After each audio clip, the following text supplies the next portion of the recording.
Hello guys, welcome to रोजगार सवेरा। Uttar Pradesh special की class में आज हम डिस्कस करेंगे नदियां, झीलें एवं आर्द्र भूमियां। नदियां, झीलें एवं आर्द्र भूमियों से जो भी अभी तक प्रीवियस ईयर क्वेश्चन आए हुए हैं वो हम इस क्लास में डिस्कस करेंगे। तो फर्स्ट क्वेश्चन है हमारा, उत्तर प्रदेश की कौन सी नदी भगवान राम की कथा से जुड़ी है और अयोध्या नगर से होकर बहती है?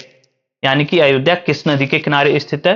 तो सभी को पता है अयोध्या सरयू नदी के किनारे स्थित है, इसलिए ऑप्शन सी इसमें राइट आंसर हो जाएगा। सरयू नदी से संबंधित और भी तथ्य जानते हैं, जैसे सरयू नदी को क्या क्या कहते हैं। सरयू नदी को घाघरा नदी भी कहते हैं, ठीक है। इसके अलावा इसे कर्नाली नदी भी कहते हैं। पहाड़ों में इसे, जब ये पर्वतों से होकर बहती है तो इसे कर्नाली नदी के नाम से जाना जाता है, और मैदानी भाग में इसे घाघरा नदी के नाम से जाना जाता है, ठीक है। जब ये सरयू में अयोध्या में प्रवेश करती है तब इसका नाम सरयू होता है। तो इसका उद्गम क्या है, इसका उद्गम भी पता होना चाहिए। तो ये मापचा चुंगो ग्लेशियर से निकलती है,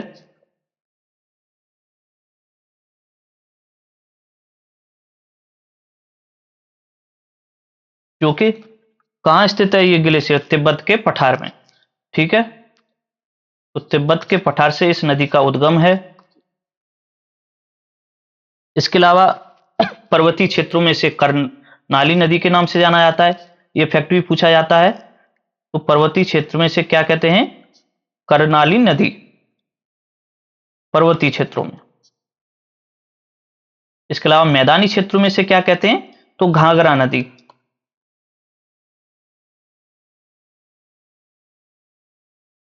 तो ये कुछ फैक्ट हैं सरयू नदी से संबंधित जो आपको पता होने चाहिए।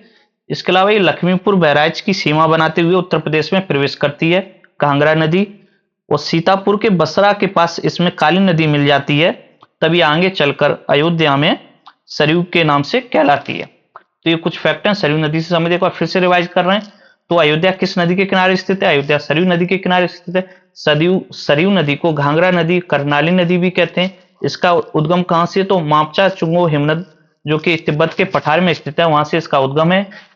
पर्वतीय क्षेत्रों में से कर्नाली नदी के नाम से जानते हैं, और मैदानी भागों में से घाघरा नदी के नाम से जानते हैं। यह उत्तर प्रदेश में लक्ष्मीपुर बहराइच की सीमा बनाते हुए उत्तर प्रदेश में प्रवेश करती है।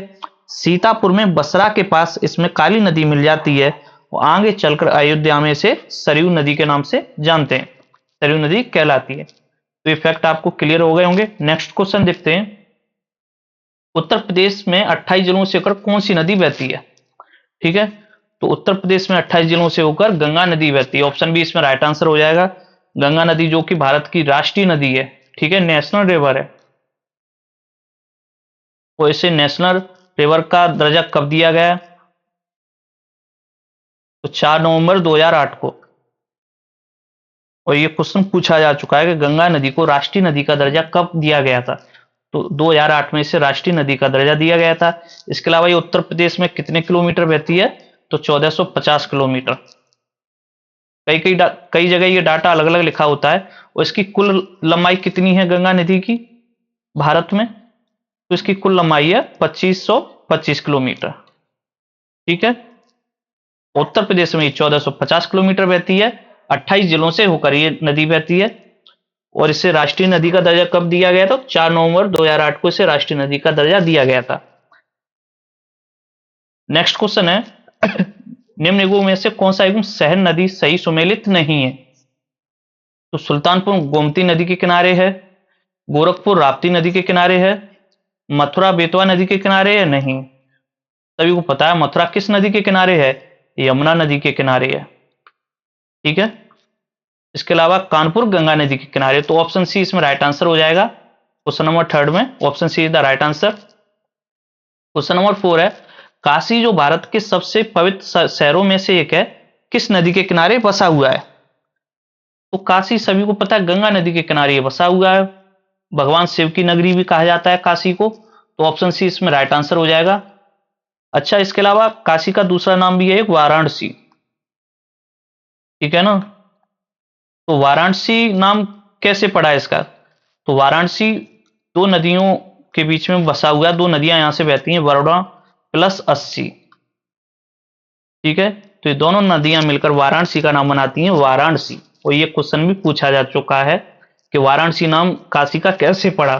तो वरुणा प्लस 80 नदियों के कारण इसका नाम वाराणसी पड़ा था। ये फैक्ट भी आपको याद रखना है। और गंगा नदी भारत की राष्ट्रीय नदी है जो कि 2008 में घोषित की गई थी। अच्छा, गंगा नदी भारत उत्तर प्रदेश में किस जिले से प्रवेश करती है? ठीक है, और किस जिले से ये निकास करती है यानी एग्जिट करती है? तो ये फैक्ट भी पता होनी चाहिए। ये उत्तर प्रदेश के बिजनौर जिले से प्रवेश करती है और बलिया जिले से निकास करती है। ठीक है, बलिया जो कि उत्तर प्रदेश का सबसे पूर्वी जिला है। क्वेश्चन नंबर 5 है, बुंदेलखंड की अर्थव्यवस्था में सबसे बड़ा योगदान किस नदी का है? तो बुंदेलखंड की अर्थव्यवस्था में सबसे बड़ा योगदान है बेतवा नदी का। ऑप्शन बी इसमें राइट आंसर हो जाएगा। बेतवा नदी के बारे में डिटेल में डिस्कस करते हैं, क्यों बेतवा नदी बुंदेलखंड की सबसे महत्वपूर्ण नदी है। ठीक है, तो इसका उद्गम क्या है, इसकी सहायक नदियां कौन कौन सी हैं, इसकी कुल लंबाई कितनी है, सब चीज हमें पता होना चाहिए। तो बेतवा नदी का उद्गम कहां से होता है? बेतवा नदी का उद्गम होता है कुमरा गांव, रायसेन, मध्य प्रदेश से। तो ये एग्जैक्ट डाटा आपको याद कर लेना है। ठीक है, रायसेन मध्य प्रदेश से इसका उद्गम होता है। इसके अलावा ये किन किन जिलों से होकर बहती है? तो ग्वालियर जो कि मध्य प्रदेश में ही स्थित है, ग्वालियर, ललितपुर, ये ललितपुर जिले से प्रवेश करती है उत्तर प्रदेश में। ललितपुर के बाद झांसी, और ललितपुर और झांसी में इस नदी पर बहुत सारे बांध भी बने हुए हैं, वो भी हम आने वाली क्लास में डिस्कस करेंगे। फिर जालौन, उसके बाद जालौन से होती हुई ये हमीरपुर में, हमीरपुर के निकट ही ये गंगा नदी में मिल जाती है, सॉरी यमुना नदी में मिल जाती है। ठीक है, हमीरपुर के पास ही ये यमुना नदी में मिलती है। कई बार पूछा जाता है कि बेतवा नदी यमुना नदी से किस शहर में आके मिलती है, किस जिले में आके मिलती है? तो हमीरपुर जिले में। ठीक है, और ये यमुना की सहायक है, यमुना की सहायक नदी है। इसके अलावा इसकी कुल लंबाई पता होना चाहिए। तो इसकी कुल लंबाई कितनी है बेतवा नदी की? 480 किलोमीटर। और बुंदेलखंड की सबसे महत्वपूर्ण नदी है। ठीक है, ललितपुर में इस नदी पर कौन कौन से बांध बने हुए हैं? ये बांध बहुत ही इंपोर्टेंट है, कई बार पूछे जाते हैं। ये बेतवा नदी पर ही हैं कुछ डैम, जैसे कि राजघाट बांध,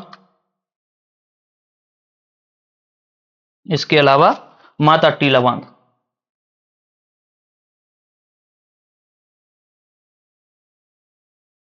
तो ललितपुर में इस नदी पर दो बांध हैं मुख्य रूप से, राजघाट बांध और माता टीला बांध। झांसी में भी डिस्कस करते हैं, झांसी में इस नदी पर कौन कौन से बांध बने हुए हैं। तो झांसी में इस पे एक बहुत ही महत्वपूर्ण बांध है, वो कई बार परीक्षा में पूछा गया है, परीक्षा बांध।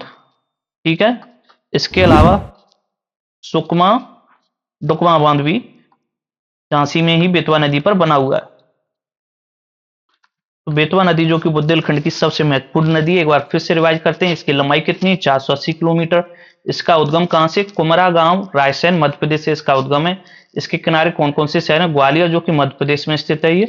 उसके बाद ये ललितपुर से प्रवेश करती है, ललितपुर, झांसी, जालौन और हमीरपुर के पास ये यमुना नदी में मिल जाती है, क्योंकि ये यमुना नदी की सहायक नदी है।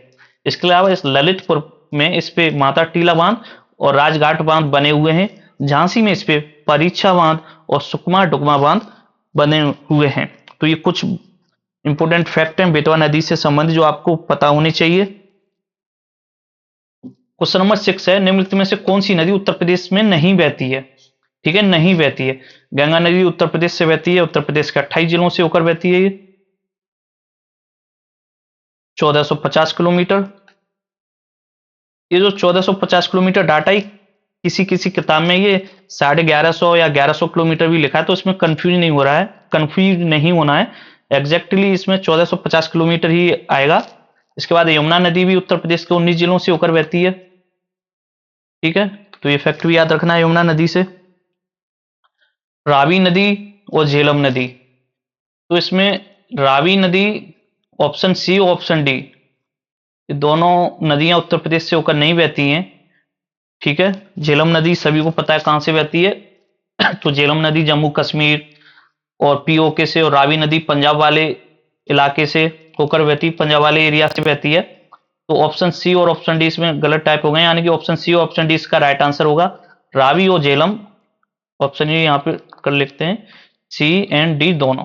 ठीक है, तो रावी और झेलम नदी ये दोनों उत्तर प्रदेश से होकर नहीं बहती हैं। गंगा यमुना नदी उत्तर प्रदेश से होकर बहती हैं। क्वेश्चन नंबर 7 है, फुलर झील भारत के निम्नलिखित में से किस राज्य में स्थित है? तो फुलर झील उत्तर प्रदेश में स्थित है और इसी झील से गोमती नदी का उद्गम होता है। और फुलर झील कहां पर स्थित है? तो पीलीभीत जिले में। ठीक है, उत्तर प्रदेश के पीलीभीत डिस्ट्रिक्ट में ये स्थित है और इसी झील से गोमती नदी का उद्गम होता है। गोमती नदी के किनारे उत्तर प्रदेश की राजधानी लखनऊ स्थित है। सुल्तानपुर, जौनपुर प्रमुख शहर गोमती नदी के किनारे स्थित हैं, तो ऑप्शन सी इसमें राइट आंसर हो जाएगा। क्वेश्चन नंबर 8 है, सुराताल एक झील है, एक ऑक्सबो लेक है, ये ऑप्शन बी इसमें राइट आंसर होगा। और ये झील कहां पर स्थित है? तो ये उत्तर प्रदेश में ही स्थित है, उत्तर प्रदेश के बलिया जिले में स्थित है। ये गंगा नदी के किनारे, गंगा नदी के जल से ही इस झील का निर्माण होता है। इसके अलावा इसी झील पर एक फेमस पक्षी विहार भी है जिसका नाम क्या है? सुराताल पक्षी विहार। ठीक है, सुराताल पक्षी विहार। और इसे किस नाम से जाना जाता है? इसे लोकनायक पक्षी विहार के नाम से भी जाना जाता है। ठीक है, लोकनायक पक्षी विहार। लोकनायक पक्षी विहार, लोकनायक किसे कहते थे? तो जयप्रकाश नारायण को। तो ऑप्शन में जयप्रकाश नारायण पक्षी विहार भी आ सकता है या लोकनायक पक्षी विहार भी आ सकता है। तो इसकी स्थापना कब हुई थी इस पक्षी विहार की? तो 1991 में। ठीक है, सुराताल एक ऑक्सबो लेक है जो कि बलिया जिले में स्थित है, गंगा नदी के किनारे। गंगा नदी के जल से ही इस झील का निर्माण होता है और इसी झील पर एक सुराताल वर्ल्ड सेंचुरी भी स्थित है जिसका नाम लोकनायक वर्ल्ड सेंचुरी भी है, या जिसे लोकनायक जयप्रकाश नारायण बर्ड सेंचुरी भी कहते हैं। इसकी स्थापना कब हुई थी? 1991 में। तो ये फैक्ट है कुछ सुराताल से जो आपको पता होना चाहिए। क्वेश्चन नंबर 9 है, सारनाथ जो अशोक स्तंभ के लिए प्रसिद्ध है, वाराणसी से 10 किलोमीटर उत्तर पूर्व में किन दो नदियों के संगम के पास स्थित है? तो बेतवा और चंबल नदी तो वाराणसी में बहती ही नहीं है।